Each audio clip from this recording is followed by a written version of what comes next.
coldest.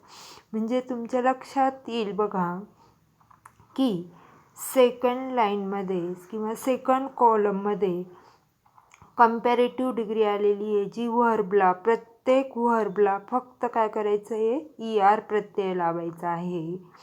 आणि पुढच्या कॉलममध्ये जिथे सुपरलेटिव्ह डिग्री आलेली आहे तिथे व्हर्बला EST प्रत्यय लावायचा आहे. म्हणजे थोडक्यात व्हर्ब लिहायचं आणि त्याच्या पुढे काय करायचं, EST प्रत्यय लावायचा. आता बीचे उदाहरणं बघा थोडेसे वेगळे आहेत. इथे बघा पहिलं उदाहरण दिलं आहे आपल्याला स्ट्रेंज, स्ट्रेंजर, स्ट्रेंजेस्ट. आता इथे जे उदाहरणं दिलेले आहे तुमच्या लक्षात येईल बघा, नीट निरीक्षण करा की प्रत्येक व्हर्बच्या शेवटी ई प्रत्यय आलेला आहे. मग त्याच्यामुळे आता आपल्याला काय करायचं आहे, ब्रेवचं काय होईल, ब्रेव्हर. तर इथे फक्त आपल्याला काय करावं लागेल, आता आर हे प्रत्यय लावायचं आहे आणि ब्रेवेस्टला ST हे प्रत्यय लावायचे. का?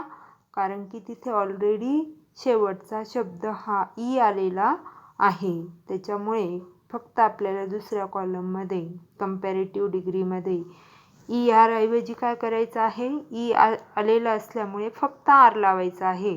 आणि सुपरलेटिव्हमध्ये पण शेवटचा शब्द हा ई आलेला असल्यामुळे, शेवटचं लेटर हे ई आलेलं असल्यामुळे आपल्याला फक्त ST हे प्रत्यय लावायचं आहे. असं प्रत्येक व्हर्बला करायचं आहे बघा आपल्याला. Fine, finer, finest, simple, simpler, simplest, large, larger, largest, close, closer, closest, wise, wiser, wisest. आता सीमध्ये बघा अजून थोडंसं वेगळं आहे. इथे उदाहरण बघा, प्रेटी, प्रेटियर, प्रेटिएस्ट. आता इथे जी उदाहरणं दिलेली आहे तर प्रत्येक व्हर्बला शेवटी वाय आलेला आहे बघा. तर इथे आपल्याला वायचं काय करायचं आहे, अगोदर आय करून घ्यायचं आहे आणि त्याच्या पुढे ER आणि EST प्रत्यय आपल्याला लावायचा आहे. कंपॅरेटिव्हमध्ये ER प्रत्यय लावायचा आहे, सुपरलेटिव्हमध्ये EST प्रत्यय लावायचा. पण त्याच्या अगोदर जे शेवटचं लेटर वाय आहे त्या वायचा मात्र काय करायचं आहे आपल्याला, आय. म्हणजे जसं बघा, nasty, nastier, nastiest, hungry, hungrier, hungriest, angry, angrier, angriest, naughty, naughtier, naughtiest. याप्रमाणे आपल्याला हे उदाहरणं सोडवायची. आता question number 4. Find the phrases or lines in the poem that mean the following. म्हणजे इथे आपल्याला काही लाईन्स दिलेल्या आहे पोएमच्या आणि त्याच अर्थाच्या लाईन कवितेत आलेल्या आहेत. तर त्या अर्थाच्या लाईन आपल्याला कवितेत शोधायच्या आहे. जसं पहिलं उदाहरण त्यांनी किंवा पहिली लाईन त्यांनी फ्रेज काय दिलेली, hope is a light delicate thing. Delicate means अतिशय नाजूक. मग याचा अर्थ असणारी जी ओळ आहे कवितेमध्ये ती कोणती आहे, hope is the thing with feathers. B, hope offers comfort to your soul. तर याचा मिनिंग कवितेत कोणत्या ओळीत आलेला आहे बघा, that perches in the soul and sings. C बघा, hope is not a wordy thought, it is more like a feeling and emotion. त्याचा अर्थ काय होतो बघा, and sings the tune without the words. पुढे बघा, in the most difficult times hope offers the greatest comfort. ह्या फ्रेजचं किंवा लाईनचं meaning कवितेत कोणत्या ओळींमध्ये आलेलं आहे बघा. मला असं वाटतं सेकंड स्टांजा जो आहे तो कंप्लीट आहे बघा इथे.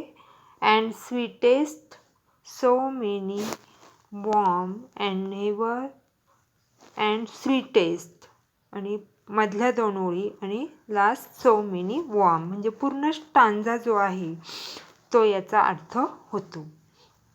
पुढे, hope is not easily defeated. Defeated means पराभव होणे किंवा हरणे. याच्या अर्थाच्या ओळी कोणत्या आलेल्या आहे, and never stops at all. पुढे, hope has given comfort to many people. याचा अर्थ असा होतो that kept so many warm. आणि last one, hope lives on in very hard times even when it gets nothing from you. Last पोएमच्या ज्या 2 lines आहे बघा, यट नेव्हरपासून तर ऑफ मीपर्यंतच्या ज्या आहेत त्याचा अर्थ हा होतो. आता क्वेश्चन नंबर 5 बघा. We can relate many of our feelings and experiences to events or things in nature. बघा, बऱ्याच वेळा आपल्या काही भावना असतात, आपले काही अनुभव असतात की ज्याचा आपण कशाशी संबंध लावतो, निसर्गाशी संबंध लावतो. Which of our feelings or experience can we relate to the following. असे काही आपले अनुभव किंवा भावना आहे तर त्या आपण कशा निसर्गाशी जोडत असतो त्याची उदाहरणं आपल्याला इथं द्यायची. बघा, डार्कनेस म्हणजे खूप अंधार, तर त्याचं रिलेटेड वर्ड कोणता येणार आहे, इव्हिल साईन. म्हणजे जसं अंधार म्हटलं की आपण काय म्हणतो, राक्षसी प्रवृत्ती जाग्या होतात बघा तेव्हा, म्हणून इव्हिल साईन.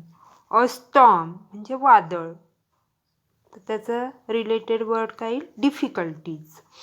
सनराईज म्हणजे सूर्योदय होणे म्हणजे काय, start or beginning of our day, दिवसाची सुरुवात.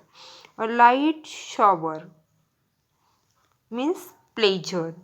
सनशाईन मीन्स हॅपीनेस, खूप आनंद होणे. अर्थक्वेक म्हणजे भूकंप होणे. अ सडन व्हायलंट डॅमेज, अचानक काहीतरी क्रिया होणे ज्याला आपण भूकंप म्हणतो. अ रेनबो म्हणजे इंद्रधनुष्य. Unexpected Joy. डॉन म्हणजे पहाट. The beginning of something. Dark clouds. Sad situation. Dusk means evening. Almost the end of something. A peacock means pleasant feeling. आणि last one, flood means a lot of difficulties. Question number 6. Write in a few lines about an experience of your own where you scored in your exams much more than you hoped for. What did that experience teach you? म्हणजे इथे असा अर्थ होतो बघा, तुम्हाला परीक्षेमध्ये तुमच्या अपेक्षेपेक्षा खूप जास्त गुण मिळाले. या तुमच्या अनुभवाविषयी तुम्हाला काही वाक्य इथं लिहायचे की त्या अनुभवाने तुम्हाला तुमच्या जीवनामध्ये काय काय शिकवलं आहे, तर त्याची काही वाक्य तुम्हाला इथं लिहायची. नंतर question number 7, last one. This poem is an example of personification. Personification म्हणजे चेतना गुणोक्ती अलंकार. When we refer to inanimate objects, ideas, emotion as living things, it is an example of personification. Here, hope is portrayed as a little bird. Describe it in your own words. Find other examples of personification. आता बघा, ह्या कवितेमध्ये पर्सॉनिफिकेशन म्हणजे चेतना गुणोक्ती अलंकार आलेला आहे. आता चेतना गुणोक्ती अलंकार म्हणजे काय, तर जेव्हा आपण एखादी निर्जीव वस्तू किंवा एखादी कल्पना असेल, एखादी भावना असेल, यांचा उल्लेख आपण ती निर्जीव नसून सजीव वस्तू किंवा प्राणी म्हणून करतो, तेव्हा त्याला किंवा ते उदाहरण हे चेतना गुणोक्ती अलंकाराचे उदाहरण असते. अशा पद्धतीने आजचा आपला हा इंग्लिश वर्कशॉप आपण सॉल्व करायचं आहे. वहीमध्ये काय करायचं आहे, तुम्ही राईट डाऊन करायचं आहे. मला असं वाटतं, माझी अपेक्षा आहे, hope we understand the topic. Thank you.